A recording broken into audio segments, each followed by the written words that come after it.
오늘 은혜 받으실 하나님의 말씀은 요나서 3장 1절에서 5절 말씀입니다. 구약 성경 1288페이지입니다. 요나서 3장 1절에서 5절까지 다 같이 한 목소리로 읽겠습니다. 여호와의 말씀이 두 번째 요나에게 임하니라. 이르시되 일어나 저 큰 성읍 니느웨로 가서 내가 내게 명한 바를 그들에게 선포하라 하신지라. 요나가 여호와의 말씀대로 일어나서 니느웨로 가니라. 니느웨는 극히 큰 성읍이므로 3일 길이라. 요나가 그 성에 들어가며 곧 하룻길을 행하며 외쳐 가로되 40일이 지나면 니느웨가 무너지리라 하였더니 니느웨 백성이 하나님을 믿고 금식을 선포하고 물온 대소하고 굵은 배를 입은지라. 아멘. 이 시간 김진환 원로 목사님 나오셔서 요나 신앙의 교훈이라는 제목으로 말씀 선포하실 때 많은 은혜 받으시기 바랍니다. 할렐루야. 인사합시다. 잘 되고 있습니다. 좋은 일이 많이 일어납니다. 기도하겠습니다. 하나님, 오늘 또 8월 마지막 주일 일부 예배 참석해서 은혜 받게 하심을 감사합니다. 죄인처럼 살았지만은 오늘 교회에 오신 일부에 오신 모든 분들의 죄를 다 용서해 주셔서 교회에 들어올 때 죄인으로 왔지만은 나갈 때 의인 되어 나가게 하여 주옵소서. 그리고 가정에 또 개인적으로 모든 사건들 하나하나 교회에 나와 예배 드리는 동안에 좋게 해결하게 하여 주시옵소서. 질병도 없어지게 하여 주시고 재앙도 끝나게 하여 주시고 성령으로 충만케 하여 주옵소서. 오늘 또 주의 종이 주의 말씀을 증거할 때 듣는 사람들에게 크게 은혜가 되게 하여 주옵소서. 예수 이름으로 간절히 감사하며 기도하옵나이다. 아멘.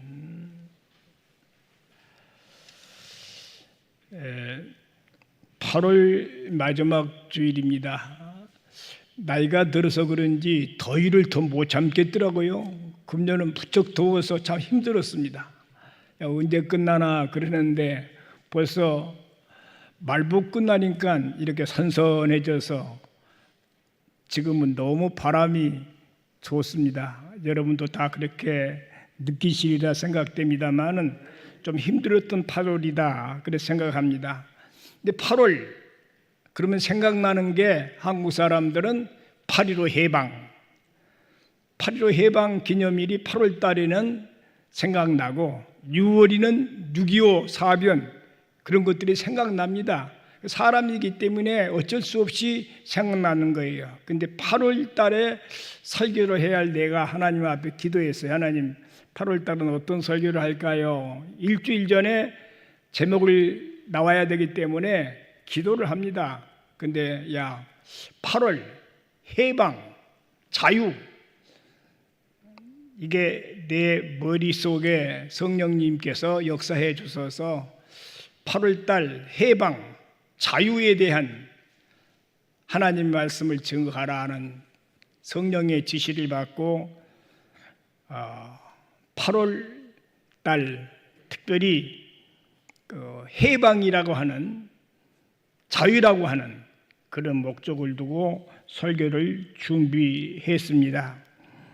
여러분, 근데 설교하기 전에 제가 이 교회 지금 은퇴를 40년 목회하다가 했고 은퇴한 다음에 10년 지났으니까 50년 동안 여러분의 얼굴을 보고 설교를 합니다. 근데 한 번도 우리 교인들 가운데 목사님 설교가 좀 어렵습니다, 정치적입니다, 세상적입니다 그런 말을 듣지 않고 은혜로 살아왔는데 요즘 한두 명이 아마 목사님 설교가 정치적이다라고 하는 것 같은데 조금 여러분들이 공부를 하고 지나갔으면 좋겠어요. 내가 설교 잘 못해서 상대방이 그런지 모르지만 내 설교가 정치적인 설교라면 잘못 성도가 알고 있다 생각해서 조금 말씀을 좀 드리고 싶습니다. 여러분, 목사는 사명이 있습니다. 내가 목회 대학원의 원장입니다. 학생들에게 가르칩니다. 목사는 이런 것이다. 목사의 직무, 성경에 왕 같은 제사장, 왕, 제사장, 선지자, 이게 목사직의 사명이다. 왕으로서 목사, 또 제사장으로서의 목사, 그 다음에 선지자로서의 목사. 지금 대학원 강의 듣는 거예요, 여러분들이. 지금 우리 교단 전 세계의 모든 교육자들이 하는 말이에요. 목사는 세 가지: 왕의 사명, 제사장의 사명, 선지자 사명. 그게 목사가 하는 일이다. 왕은 뭡니까? 여러분 주일날 설교를 할 때요, 여러분처럼 그 이야기 금방 나온다 하는 거 아닙니다. 목사가 설교 준비할 때 일주일 전에, 한 달 전에 미리 준비했다가 하나님 다음 주에 무슨 설교할까요? 라고 물어서 성령이 마음에 지시를 하면 그게 왕명을 받은 거예요. 하나님이 왕이니까 왕명을 받았어. 왕명을 받으면 받는 대로 듣는 사람 생각지 말고 그 말씀을 전하면 저 장로가 삐지겠다, 저 권소가 토라지겠다, 그런 말 듣지 말고 하나님이 주신 말씀을 바로 증거하라. 왕명이요 어명이요 하는 거예요. 그러니까 말씀은 여러분들 주일날 목사님 설교는요 그냥 자기 생각을 하는 게 아니에요. 하나님께로 받아서 그 주일날 교인들에게 내 말을 전하라 해서 왕명을 전하는 거예요. 그러니까 설교를 가지고 이러쿵저러쿵 하는 것은요 안 좋답니다. 꼭 그거 하나 배우세요. 그리고 제사장은 뭡니까? 목사는 제사장, 교인들을 이루하고 격려하고 싸매고 그 하는 거예요. 그 하는 거예요. 주일날 오면 교인들에게 이루해주고 격려해주고 싸매주는 거예요. 그 하는 거예요. 그 다음에 선지자는 뭡니까? 선지자는 책망하는 거예요. 잘못된 성도, 잘못된 정치인, 잘못된 사명자, 직분자, 잘못하면 말씀으로 깨닫게 책망해 주는 거예요. 요게 목사가 하는 일이야. 그래서 왕명, 제사장 싸매 주는 것, 덮어 주는 것, 그 다음에 선지자.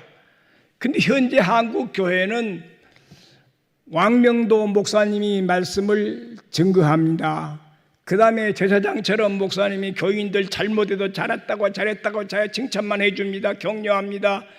그러니까 계속 애들도요 칭찬만 들어내는 버르장머리가 없어요. 나중에 그게 불의자식 되는 거예요. 잘못하면 따끔하게 아버지께 책망 들은 그 자식이 크게 된 거거든요.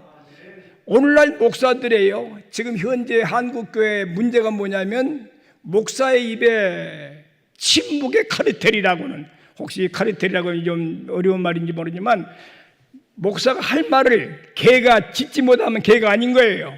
짖어야 돼요. 정치인이 잘못하면 정치인을 목사가 책망해야 돼요.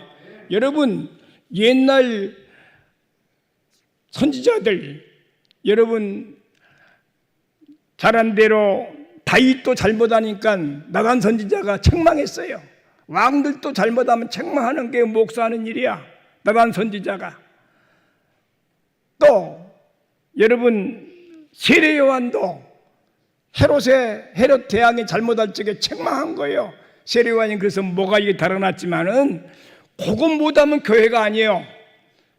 근데 교회가 목사가 못할 일이 있어요. 교회에서 하지 말아야 할 일이 뭐냐면 교회는 절대 정치 이야기를 하지 말아야 돼요. 정치 중에서 세상 정치, 예를 들면 교인들은요 여당 야당 다 있어요. 우리 교회는 여당 다 있기 때문에 여당 편드는 설교, 야당 편드는 설교하지 말아 그예요. 공정하게 양쪽 잘못하면 목사가 책망할 수는 있지만은 한편 들어서 자기 목사가 뭐 여당 편이라게 여당 설교만 하고 야당을 깐다든지 그러지 말라. 그게 정치 설교예요. 그러나 하나님 말씀에 비춰 잘못하면 책망해 주는 게 선지자야. 오늘 목사가 선지자 설교가 없어진 거예요. 자꾸 교인들이 이러쿵저러쿵 목사들 말하니까 말을 못하는 거예요. 하고 싶어도 못하는 거예요. 그럼 목사에게 생명을 끊으라는 것이고, 목사에게 왕으로의 사명, 제사장의 사명, 그 다음에 선지자 사명이 지금 증발되고 말았던 것이 한국교회예요. 그게 큰 문제. 그게 교회가 힘이 없는 거예요. 교회가 바보, 천치 같은 바보가 된 거예요. 여러분 살아나야 돼요. 그래서 가능하면 설교를 들을 적에 그걸 아시고, 목사님들은 이렇게 한갑다. 왕으로서의 말씀을, 하나님 말씀을 받아야 돼요.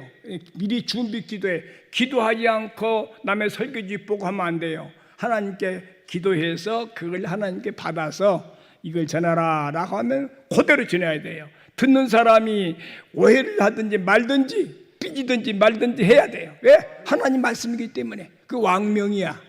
제사장 위로하고 격려하고 힘을 주고 용기 붙들어주고 다시 일어나게 만들고 제사장 하는 거예요. 그 다음에 선지자는 책망하는 거예요. 잘못될 때에는 과감하게 책망을 해서 바르게 살게 만들어줘야 좋은 목사가 되는 거예요. 그걸 못하면 목사가 아니에요. 여러분 그걸 아시고요. 그리고 설교란 예를 들어서요, 이 말씀은 좀 영어로 쓰면 미안합니다. 텍스트야. 이 말씀은 본문이야. 텍스트.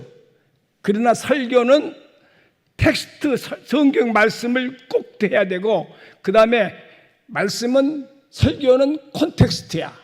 콘텍스트란 말은 영어의 정황이란 뜻이야. 상황, 현재 돌아간 상황, 정황, 그걸 말씀에다가 콘텍스트를 잘 해준 게 설교예요. 한 예를 들어보면, 여러분 내 몸 알몸은요 텍스트야. 알몸. 근데 알몸으로 다닙니까? 옷을 입어야지요. 가을에는 가을 옷 입고, 여름에는 여름 옷 입고, 겨울에는 겨울 옷을 입어야. 그게 콘텍스트야. 환경에 맞도록 그 시대에 맞든 설교를 하는 게 설교이거든요. 그게 텍스트, 콘텍스트를 알아야 돼요.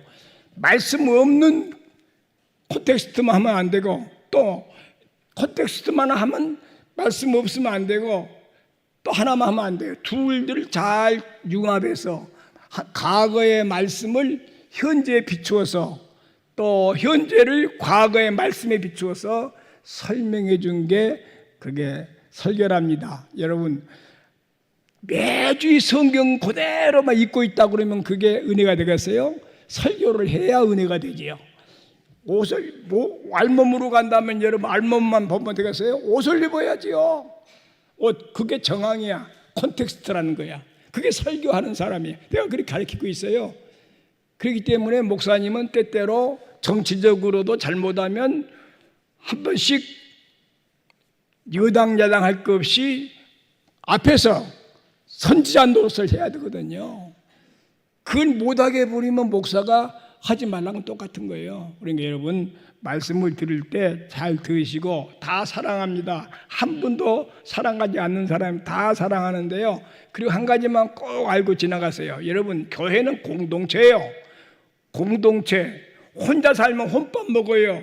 한 가정 식구가 10명 있으면 10명이 같이 밥상 한 상 차려놓고 거기 맛있는 된장국도 끓여놓고 또 김치도 있고 그러는데, 때로는 내가 안 맞는 것들 전에 엄마 이거 난 싫어 안 먹어 왜 갖다 놨어?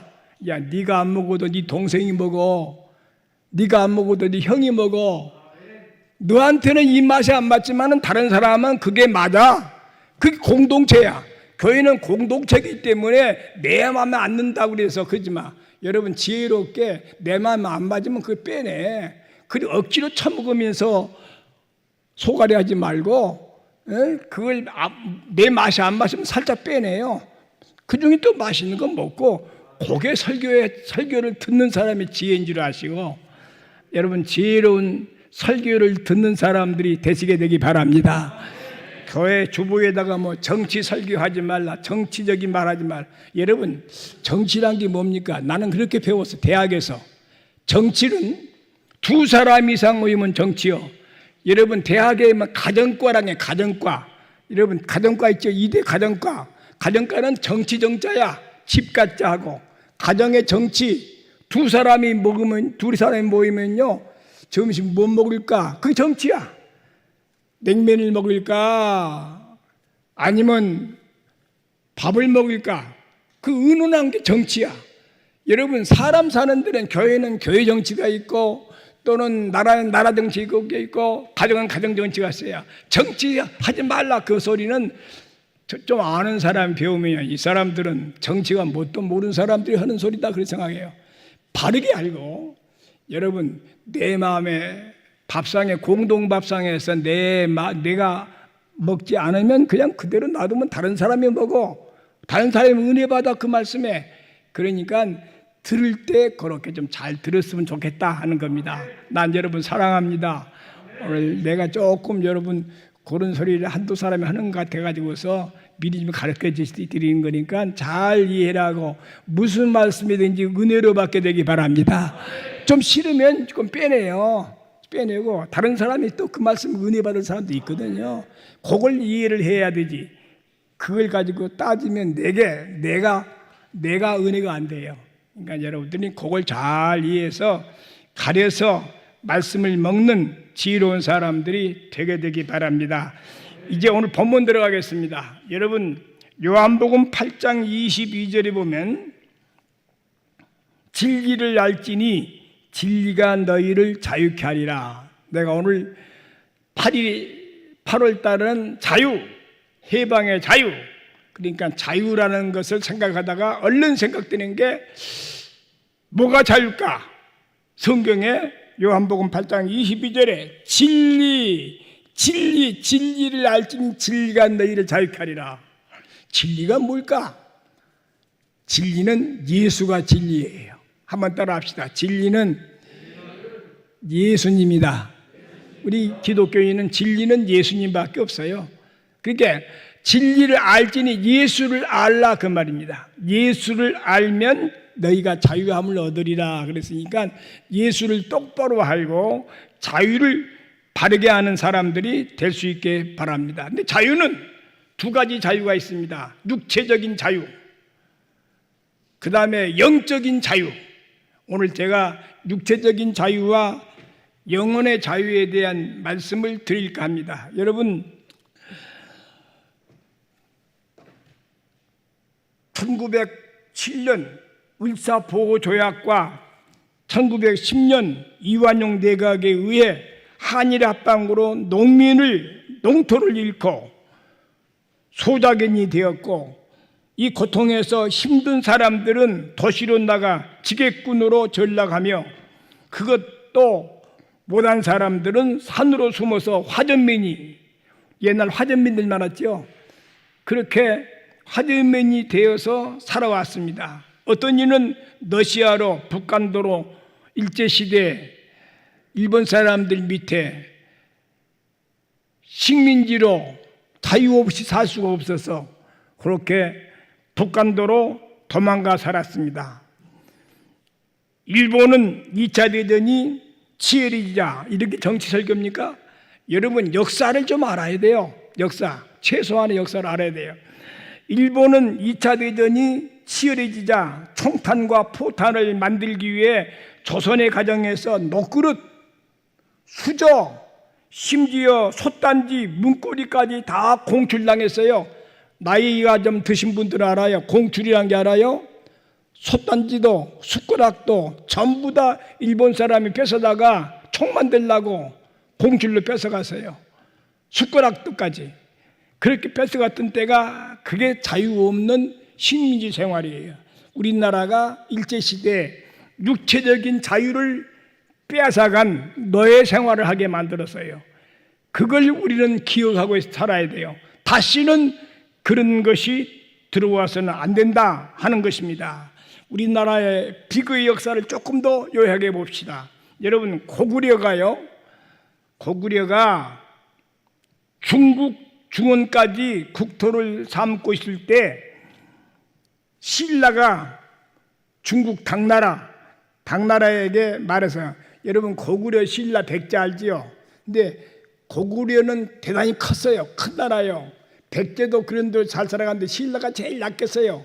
제일 약한 나라가요, 저 중국에 잘 나가는 당나라 군사를 오락해 갖고 나당연합군, 신라 당나라 연합군을 해가지고서 고구려를, 가장 큰 우리나라를 쳤어요. 쳐가지고서 나당연합군이 당나라를 쳐가지고서 고구려를 이긴 다음 당나라와 신라는 무너진 고구려 땅을 두고 신라는 대동강, 여러분 대동강, 이북의 대동강 이남을 신라가 갖게 하고, 당나라는 나머지 땅 북쪽은 당나라가 갖게 하고. 여러분 우리나라가요 지금 남북만 갈라진 게 아닙니다. 옛날 역사 이래 계속 나당연합군 때도 대동강 밑에 신라가, 북쪽은 당나라 중국이, 그래서 자기 땅이 된 거예요. 지금 왜 시진핑이 우리나라 보고 자기 한국 역사는 중국 역사라고 하는지 아십니까? 그때 당나라 때 뺏어간 고구려 저쪽 북쪽 땅은 전부 자기 땅이라는 거예요. 그렇게 지금 그런 근거를 하는 거예요. 통일신라는 국토를 나눠 먹게. 그러니까 신라가 당나라 군사와 연합해서 고구려를 쳤지만은 결국 자기 나라 갈라먹기 쉽게 한 거예요. 그게 삼국시대 우리의 비참한 비극의 역사입니다. 그러다가 여러분 임진왜란 때는 어떻습니까? 임진왜란 때는 조선을 도왔던 명나라와 일본이 흥정하기를 임진강 옛날 대동강인데 이제 임진강 이북은 명나라가 갖고 이남은 일본이 갖기로, 우리 한국 땅은요 강대국 틈에 끼어갖고 이렇게 저렇게 밤낮 분단만 서로 찢어먹게 한 거예요. 살아왔어요. 그러다가 해방이 되자 2차 전쟁의 결과 미국은 이남을, 소련은 또 이북을 갖기로 해서 지금 그렇게 분단된 거 아닙니까? 계속 나라가요 이렇게 분단되었던 것입니다. 자기끼리 결정해서. 그래서 이것이 원인이 돼 6.25 사변을 겪어서 우리나라가 어려움을 겪었어요. 이게 왜냐하면 자유가 없으면 나라가 망해서 육체적인 자유를 뺏어간 식민지화된 나라 꼴입니다. 다시는 조선이, 대한민국이 그러면 되겠어요? 통일되어서 큰 나라로 세계 지금 경제 대국이 되고 군사 대국 6번째 가는 대나라가 됐으니까 이제 통일해 갖고 바르게 나라 안 뺏기고 자유롭게 살아야지요. 우리나라 일제시대 식민지 생활한 것처럼 지객분하고 하전민 되고 비참한 비극 생활하면 되겠습니까? 이런 걸 교인들이 알아서 기도할 때 하나님 다시는 이런 나라 되지 말 기도해야 할 거 아닙니까? 이렇게 말씀을 듣고 여러분들이 기도를 해야 돼요. 하나님 이 나라가 이렇게 과거 그랬지만 다시는 이 땅에 이런 일이 없게 해달라고. 그게 기도하는 거 아니에요? 하나님 앞에. 그래서 우리는 그렇게 기도해야 됩니다. 그래서 다시는 나라가 갈라지니 지금 갈라지고 있지만은 다시는 통일해서 우리나라가 세계에 복음을 증거하는 복된 나라가 돼야 될 줄로 믿습니다. 이때 아모스의 경고를요, 이 시대에 제가 기도하니까 아모스가 이런 때 어떠한 경고를 했는가 한번 말씀을 읽어보니까 아모스 5장 4절로 6절에 여호와께서 이스라엘 족속에게 이와 같이 말씀하시기를 너희는 나를 찾으라 그리하면 살리라. 너희는 나를 찾으라 그리하면 살리라. 그렇게 믿으시면 아멘 합시다. 여러분 하나님을 찾는 백성 살아날 수 있습니다. 과거는 그랬지만 다시는 우리는 육체적으로 자유를 잃지 않기 위해서 하나님을 찾아야 돼요. 베델을 찾지 말고 길갈로도 들어가지 말며 브엘세바로도 나가지 말라. 길갈로 가면 반드시 사로잡히겠고 베델은 비참하게 될 것임이라. 너희는 여호와를 찾으라 그리하면 살리라. 한번 따라합시다. 너희는 여호와를 찾으라 그리하면 살리라. 그리하면 살리라. 여러분 얼마나 좋은 말씀입니까? 우리는 과거 우리나라가 중국을 당나라를 탔다가 또 소련과 미국 찾다가 나라 꼴이 엉망됐으니까 우리 하나님을 찾아서 다시는 신체적으로 다른 나라에 얽매이는 식민지 생활을 하지 말자 하는 그런 얘기입니다. 여러분, 옛날에 소련에 속지 말고 미국을 믿지 말고 일본은 일어난다, 조선은 조심하라, 그런 말이 어릴 적에 들은 말 같는데 지금 이 말이 딱 맞은 것 같아요. 지금 미국도 너무 믿지 말아야 돼요. 여러분, 국제정치는요 냉철한 것입니다. 미국도 지금 우리가 한미 동맹, 그래서 한미, 우리가 아무리 그래도 북한의 김정은이가 우리 못 쳐들어와. 왜? 우리는 미군이 2만 3천 명이 평택에 있기 때문에 못 쳐들어온다 그러는데 너무 믿으면 안 돼요. 왜냐하면 미국을 우리가 믿을 수 없기 때문에 그렇습니다. 왜? 그건 역사적으로 한번 가만히 생각해. 여러분, 이런 역사는 아무나 아는 게 아닙니다. 1882년 조미 통상 수호조약을 조선과 미국 간의 인천 제물포에서 조선의 정권위원 김홍집과 미국의 정권위원 로버트 윌슨 간에 조미 통상 조약을 체결했습니다. 그러니까 김홍집과 그리고 로버트 윌슨이 미국과 바로 한국의 조미, 조선과 미국 통상 조약을, 즉 한미 조약처럼 옛날 조선과 미국이 조약을 맺었어요. 조약의 내용이 뭐냐면 그 14조에 이런 말씀이 있어요. 주요 내용은 조선이 제3국으로부터 부당한 침략을 받을 경우 조약국인 미국은 즉각 개입해서 조선을 돕는다. 그게 바로 조미 통상 조약에 들어있어요. 그럼에도 불구하고 이렇게 조약을 해놓고도 미국은, 잘 들으세요 여러분, 미국은 1905년 미 육군 장관 윌리엄 태프트와 일본 총리 가츠라 다우라고, 유명한 그 역사학자는 다 알아요. 여러분, 미 육군 장관 태프트와 가츠라 미략, 태프트와 가츠라 미략, 그럼 다 알아요. 왜냐하면 이 미국의 태프트 그리고 일본의 총리 가츠라, 이 사람이 샌프란시스코에서 미략을 했어요. 미략, 조선 모르게. 우리나라 도와준다고 해놓고 미국도 조선을 했는데, 미국은 필리핀을 식민지하겠다, 일본이 너희가 꼼짝 말고 가만히 있어라. 그리고 미국은 일본이 조선을 식민지화할 때 미국이 간섭하지 않겠다, 이렇게 했어요. 근데 국제정치란 건 어저께 그렇게 조미 조약을 맺어놓고도 지금 한미동맹만 믿으면 안 된다, 그 말입니다. 과거도 깼어요. 그래갖고 결국 우리나라는 그 1905년에 그런 조약을 해서 5년 후에 한미 1910년에 바로 일본과 한국이, 조선이 바로 합병을 했어요. 일본 사람들이 한국은 일본과 하나 되어야 된다 해서 한일 합방을 했잖아요. 한일 합방. 그리고 일본은 식민지가 된 거예요. 이런 역사였기 때문에 지금도 우리는 미국을 믿지 말라는 겁니다. 정치적으로는 냉철하는 거거든요. 자기 나라 유익이 있으면 나라도 그냥 조약도 다 깨버린 거예요. 그렇기 때문에 우리는 지금 왜 내가 오늘 여러분들에게 말씀드리냐 하면은 바로 하나님을, 너희는 여호와를 찾으라 그리하면 살리라 그랬으니 우리는 미국도 일본도 어느 나라 믿을 수가 없어요. 하나님이 보호하사 했으니까 하나님이 지켜주겠다. 하나님을 믿고 살아가자. 믿으시면 아멘 합시다. 이런 게 정치 설교입니까? 아니에요.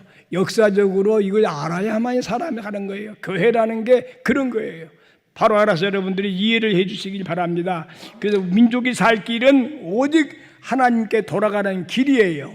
그 하나님께 돌아가는 길 가운데서 성경에 좀 우리에게 교훈되는 말씀이 있어서 오늘 요나서를 본문으로 들고 나온 겁니다. 여러분, 구약의 요나서에 요나의 신앙의 교훈을 가지고 말씀드리려고 하는데 은혜가 되기 바랍니다. 요나서는 요나란 사람이 12선지자, 소선지자, 대선지자, 이사야, 에레미야 이런 사람들가 대선지자고, 이 요나는 소선지자 중에 5번째로 기록된 책입니다. 요나는 나사렛 북쪽 게데헤벨에 사는 아미떼의 아들입니다. 요나서를 하나의 우화로, 요나서는 그 사실이 아니다, 어떻게 사람이 물고기 뱃속에서 3일 동안 있다 나오냐, 그 사실이 아니다라고 우화라고 보려는 학자들도 있긴 있지만은, 그러나 사실인 게, 요나서가 사실인 게 열왕기왕 14장 25절 27절 보아서 역사적 현실적인 인물이며, 또 마태복음 12장 39절 40절에 보면 요나가 밤낮 사흘로 큰 물고기 뱃속에 있었던 것 같이 인자도 밤낮 3일을 땅속에 있으리라고 말씀하시면서 예수님의 부활을 인증하기 위해서 요나의 이적밖에 보일 것이 없느니라 말씀까지 보아서 이것은 우화가 아니라 사실입니다. 요나의 사건은 요나가 물고기 뱃속에 들어가서 3일 동안 있었던 것이 사실이라는 겁니다. 우화가 아니라는 겁니다. 역사에 그런 리가 없죠. 사람이 물고기 들어가면 그냥 사가버리지 4월 동안 있겠어요? 그건 안 믿어지는 거야. 그냥 사실로 예수님도 그 말씀을 비유했다 하는 그런 이야기거든요. 아무튼 요나 이야기를 조금 해보고 넘어갑시다. 하나님이 요나를 불러서 요나야, 니느웨란 성이 죄를 많이 짓고 있다. 내가 그 성을 멸하리라. 그러니 그 성에 찾아가서 요나가 네가 선지자니까 니느웨 성이여, 이 땅이 40일 후에 멸망한다 그러니 당신들의 지은 죄를 회개하시오 라고 말하라고 했더니 요나가 그 말 듣고 니느웨에 안 갔어요. 하나님 말씀을 듣고 안 갔다는 것은 요나가 지금 하나님 말 거역한 거예요. 이 요나도 하나님 말 거역했어요. 또 니느웨 백성은 이미 하나님 말씀대로 안 살았고, 그래서 둘 다 죄인이에요. 그런데 그래서 지금 다시스로 가는 배를 타는데 풍랑이 났어요. 배가 거의 넘어질 것 같아서 배 안에 있는 모든 좋은 물건들 다 바다에 던지고 가볍게 해도 계속 물결은 흉룡거리고 바다가 곧 배를 삼킬 것 같으니까 선장이 이 안에 죄인이 있다, 이 풍랑이 갑자기 일어난 것은 이 안에 죄인을 불러내야 된다 그러면서 제비를 뽑았어요.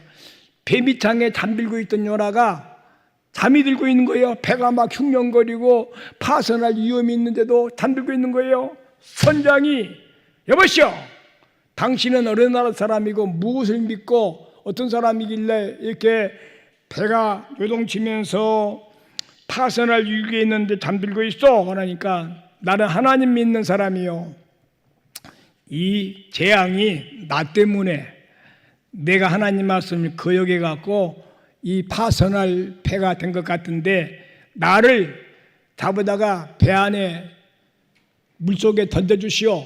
나가면 당신도 살 거예요. 요나는 솔직합니다. 자기 죄를 고백해 자기 죽겠다는 거예요. 그래도 선장과 선주들은 그래도 이 착한 사람을 그냥 죽일 수 있느냐, 살려보려고 배를 아무리 바닷가로 끌고 올라가도 해도 계속 풍랑이 나서 배가 더 이틀게 됐어요. 하는 수 없이 요나를 잡아다가 묶어서 바다에 던졌잖아요.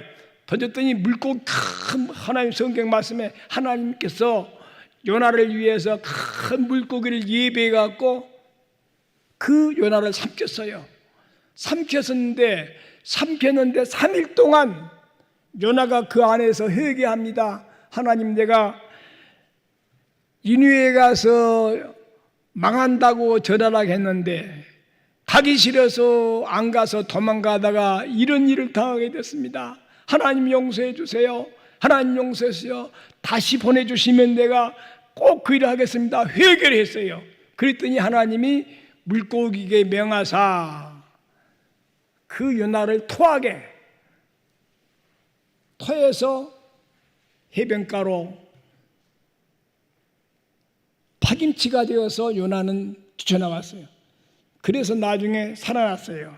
근데 두 번째 요나가 살아나서 또 돌아다니니까 하나님이 요나를 또 불러서 요나야 너 배 안에서 물고기 뱃속에서 회개해서 살려줬는데 내가 다시 너에게 명한다. 그러면서 오늘 본문 말씀이 그 말씀이요. 요나서 3장 1절에 여호와의 말씀이 두 번째로, 그 말은 첫 번째는 그렇게 불순종했다가 물고기 뱃속에 들어가서 고생하다가 나왔잖아요. 나 살았는데 여호와의 말씀이 두 번째로 임하니라. 이르시되 일어나 저 큰 성읍 니느웨로 가서 내가 네게 명한 바를 그들에게 선포하라. 내용은 3장 4절에 40일이 지나면 니느웨가 무너지리라 하였더니 니느웨 백성이 하나님을 믿고 금식을 선포하고 물은 대소하고 굵은 베옷을 입은지라. 그래서 니느웨 백성들이요 갑자기 요나의 말을 듣고는 겁을 집어먹는 거예요. 그래서 요나서 3장 10절까 보니까 하나님이 악한 길에서 돌이켜 왕으로부터 동물까지 금식하며 회개기도란 거. 회개기도를 했더니 하나님께서 죽이기로 작정했던 니느웨를 죽이기로 했던 하나님께서 뜻을 돌이키사 그들에게 내리라 말씀하신 대로 재앙을 내리지 아니하고 니느웨 백성 12만 명을 살렸다. 그런 내용이 바로 요나서에 들어있어요. 12만 명 살았습니다. 여기서 주는 교훈이 두 가지가 있습니다. 불순종했던 요나, 순종했던 요나. 첫 번째 1장에는 하나님 말씀을 듣고 요나가 가기 싫어서 다시스로 도망가다가 큰 물고기 만나서 죽을 고생하고 살아났잖아요. 회개하고. 그래서 요나는 살아났다. 1장 3절에 그러나 요나가 여호와의 낯을 피하려고 다시로 도망갔다. 이런의 큰 재앙을 만났는데 요나 한 사람 때문에, 잘 들어서 교훈이 있습니다. 요나 한 사람 때문에 전체 배 안에 있는 사람의 까닭없이 좋은 물건을 바다에 던져야 되고 재물 손괴예요. 불순종하면 재산이 손괴되는 거예요. 그 다음에 생명의 위험을 느끼는 거예요. 여러분, 한 사람의 실수로, 한 사람의 잘못으로, 가정에서도 가장 하나가 잘못하면, 마누라 하나가 잘못하면, 자식이 하나 잘못하면 그 한 사람 때문에 재앙이 올 수도 있다 하는 그런 경우입니다. 그러므로 우리는 세상 살면서 나는 나 혼자 사는 게 아니지 않습니까? 내 가정에 아내도 있고 자식들도 있기 때문에 자식 노릇, 아내는 노릇, 부모 노릇 똑바로 해서 나 때문에 재앙이 오지 않게, 내가 원인자가 되지 않게 나 스스로가 늘 회개하면서 하나님 말씀 불순종하지 말라 하는 겁니다. 오늘 여기 있는 여러분들에게 나도 한 가장 아닙니까? 나 때문에 내 가정이, 나 때문에 내 교회가, 나 때문에 내 나라가 잘못되지 않도록 나 한 사람이 하나님 앞에 바로 서 있게 되기를 바랍니다. 나 한 사람의 책임, 불순종했을 때. 그러나 요나가 회개한 다음에 순종을 했습니다. 요나서 3장 21절에 여호와의 말씀이 두 번째로 임하니라. 40일이 지나면 니느웨가 무너진다. 이때 요나의 소리를 들은 니느웨 백성을 회개했다. 순종을 했던 요나. 그래서 요나도 살고 니느웨 백성 12만 명이 요나의 말씀을 듣고 하나님께 회개 기도함으로 살아났다 하는 이야기입니다. 여러분, 니느웨 백성 회개는 왕으로부터 회개했습니다. 저 높은 왕으로부터서 아래 요나서 3장 6절에 그 소문이 니느웨 왕에 들림에 왕이 보좌에서 일어나 조복을 입고 붉은 배를 입고 재에 앉으니라. 둘째로 백성에게 기도의 불이 붙었습니다. 요나서 3장 8절에 사람이든지 짐승이든지 굵은 배를 입은 것이요 힘써 여호와께 부르실 것이며 각기 악한 길과 손으로 행한 강포에서 떠난지라. 그랬더니 요나는 물고기 뱃속에서 회개해서 뱃속에 살아났고, 또 이누의 백성은 하나님께서 멸망당할 자리에서 회개함으로 살아났고, 다 죽을 사람이에요. 요나도 죽을 사람이고 니느웨 백성도 죽을 사람들은 죄를 지었는데 다 살아났어요. 어떻게? 회개 기도.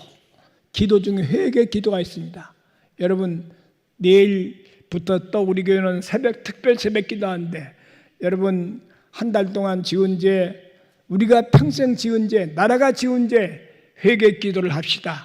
모든 교인들이 다 모여서 나를 위해 기도하고 가정 위해 기도하고 회개 기도하는 여러분과 내가 될 수 있게 되기를 예수 이름으로 축원합니다.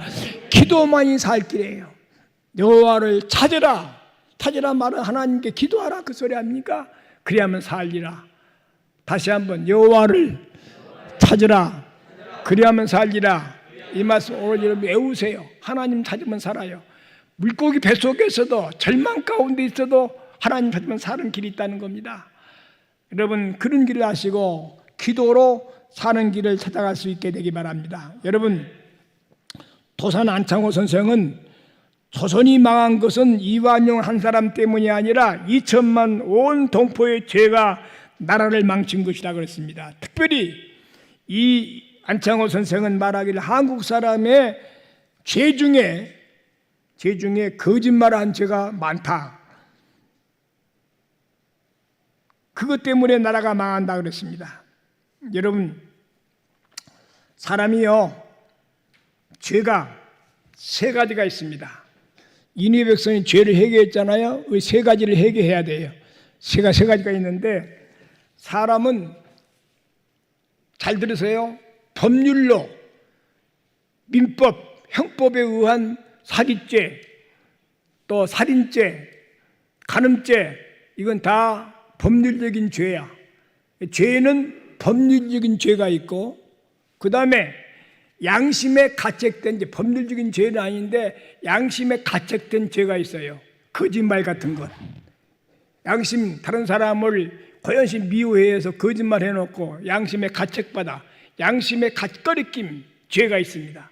그 다음에 믿는 사람들은요, 안 믿는 사람은 그건 몰라요. 믿는 사람이 있는 게 있어요. 성경이 말하는 죄가 있어요. 여러분 사람들은 우리 예수 믿는 사람들은 더욱이 아마 법률적인 죄는 뭐 행법에 걸릴 죄는 없을 거예요. 사기치는 사람, 뭐 여러 가지 도둑질한 사람은 없을 것이라고 생각됩니다. 그러나 우리는 양심에 가책된 죄는 너무 많습니다. 양심에 가책된 죄, 그게 뭡니까? 이게 거짓말이라는 거예요. 거짓말.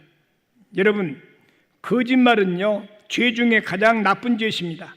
요한복음 8장 44절에 거짓을 말할 때마다 자기 것으로 말하며 이는 그가 거짓말쟁이요 거짓의 아비가, 마귀는요 거짓말하게 만드는 거예요. 거짓말. 여러분 이 말 하는 건 좀 뜨끔하지요. 근데 하나님이 다 하실 수 있는데 하나님 한 가지 못한 게 있어. 하나님 다 해요. 전지전능하시고 무소부재하세요. 그런데 한 가지 하나님 못한 게 있는데, 히브리 6장 18절에 보니까 이는 하나님이 거짓말을 하실 수 없느니라. 하나님 못한 게 하나 있어. 하나님은 거짓말을 못해. 거짓말은 마귀의 앞잡이야. 마귀가 시킨 거야. 그런데 우리는 거짓말을 하고도 예수 믿는 사람이 거짓말 많이 해요. 계시록 21장 8절에 모든 거짓말하는 자들은 불과 영으로 타는 목소리에 던져지리니 이것이 둘째 사망이라 그랬습니다. 여러분 거짓말죄 회개합시다. 중세 신학자 토마스 아퀴나스는요 거짓말 중에는 악의적 거짓말, 선의적 거짓말, 이타적 거짓말, 뻔한 거짓말, 중국집에 짜장면 시켜놓고 안 오기 때문에 전화 걸어서 왜 중국집에 짜장면 시켰는데 안 와요? 이미 떠났어요. 안 떠났고 떠났다고 그렇게 합니다. 그게 뻔한 거짓말 한다는 거예요. 그런 거짓말이 많다고 그러는데, 미국의 캘리포니아 대학의 폴 에이크 교수라는 사람은 모든 사람은 8분마다 한 번씩 거짓말을 한대요. 8분마다. 그 하루에 사람이 거짓말을 200번 한대요. 근데 이것은 한국 사람들은 너무 거짓말을 많이 하는 거예요. 거짓말. 정치인도 거짓말하고, 그래서 신뢰성을 상실했어요. 신뢰성을 상실했어요. 언론도 거짓말을 많이 해요. 신뢰성을 상실했어요. 그리고 또 교회 안에 장로도 거짓말 많이 해요. 목사들도 거짓말은 목사가 들어있다 그래요. 또 그래서 한국 사람들은 교회 집사 권사 거짓말 안 씁니까? 거짓말 많이 해요. 선의적 거짓말이니 거짓말이, 악의적 거짓말이니 거짓말 많이 하는 거예요. 근데 우리는 가능하면 거짓말은요, 좋은 거짓말이든지 악의적 거짓말이든지 선의적 거짓말이든지 뻔한 거짓말이든지, 거짓말은 그건 마귀가 하는 거기 때문에 안 하려고. 거짓말만 안 해도요, 여러분 대단히 마음에 평안이 와요. 여러분 일생 동안 거짓말 안 하려고 노력해 봅시다. 부부간에도 거짓말 안 하면 바람을 피울 수가 없어요. 여러분 회사에서도 거짓말 안 않고, 나라 정치인들도 거짓말 하면 살 수 있는 거야. 거짓말이 없는 세상 만들기 위해서 우리는 이 범죄적인 죄는 아니지만 양심에 가책된 죄와 성서가 말하는 죄가 있어요. 여러분 성서가 말하는 죄가 뭐가 있겠어요? 여러분 잘 들으세요. 성서가 말하는 죄는요, 여러분 그런 게 죄인가 하려니 모르지만 여러분 죄 짓고 있는 거예요. 어떤 죄를 짓고 있습니까? 사무엘상 12장 23절에 사무엘상 12장 23절에 보면요, 사무엘은 기도하기를 쉬는 죄를 여호와 앞에 짓지 않겠다. 하나님의 지회, 교회, 집사, 장로, 권사들이 기도해야 돼요. 기도할 때요, 가정을 봐도 나라를 봐도 집안을 하는 법을 기도해야 되는데 기도를 안 해요. 여러분 기도 안 한 게 죄 아닌 줄 알죠? 사무엘은 그런 죄까지, 성경이 말하는 죄, 기도에 쉬는 죄를 범치 않겠노라 그랬어요. 여러분 지금 기도할 때입니다. 나라 보십시오. 또 정치, 경제 보십시오. 기도할 때요, 살기 위해서 기도해야 됩니다. 내일 새벽에 다 나와서 하나님께 부르짖고 기도합시다. 저도 집에서 꼭 새벽에 기도해요. 나라 위에 기도해요. 둘째, 성경이 말하는 죄, 기도에 쉬는 죄. 두 번째는 복음을 전하지 않는 죄. 마가복음 16장 15절에 너희는 온 천에 다니며 만민에게 복음을 전파하라, 명령이야.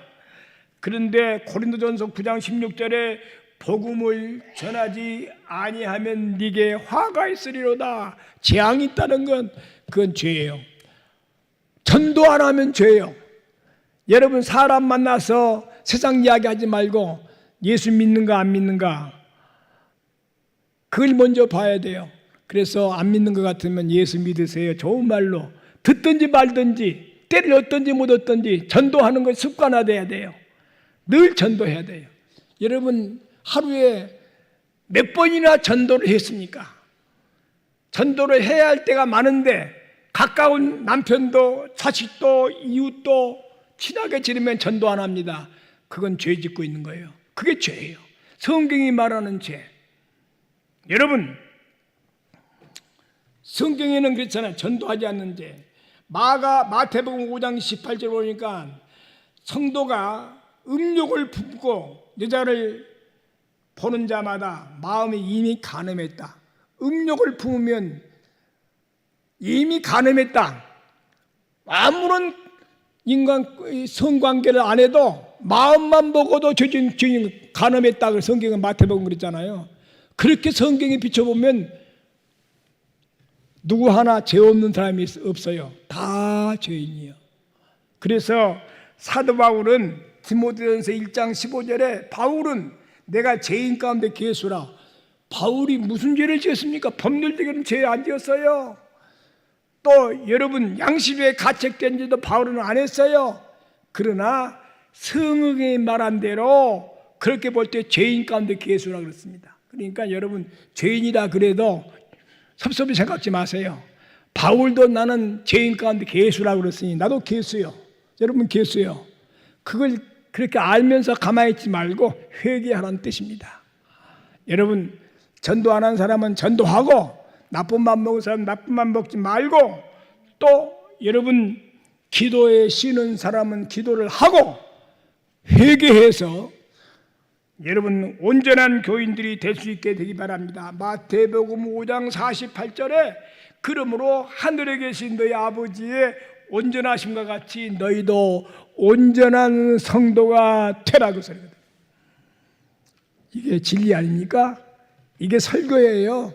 온전한 설교되기 위해서 법률적인 죄도 짓지 말고 양심에 가책된 거짓말도 하지 말고 성경이 말한 죄도 짓지 않도록 온전한 교인이 되도록 그렇게 삶을 좀 바꿔보도록 노력해보고 기도해보고 전도해보고 그렇게 해서 바른 성도들이 될 수 있게 되기를 예수 이름으로 축원합니다.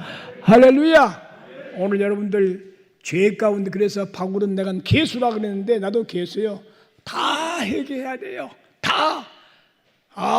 회개할 때는 저 목사나 회개하고 저 장로나 회개해야지 나는 회개할 게 없어 그러면 안 돼요.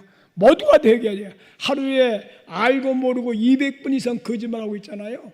그것도 회개해야 되고 전도에 실패한 죄 또 기도에 쉬는 죄 사람을 미워하면 살인죄 미워를 얼마나 많이 했습니까?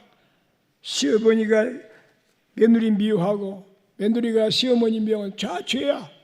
전부 다 여러분 이제 이번 주간은 그렇게 하나님이 원하는 죄까지 회개하면서 고쳐나가도록 그게 예수 믿는 사람이야. 그게 성도야. 그런 믿음으로 승리하게 되기를 예수 이름으로 축원합니다. 다 같이 한번 기도합시다. 하나님 아버지 옳습니다. 나는 죄인 가운데 괴수입니다.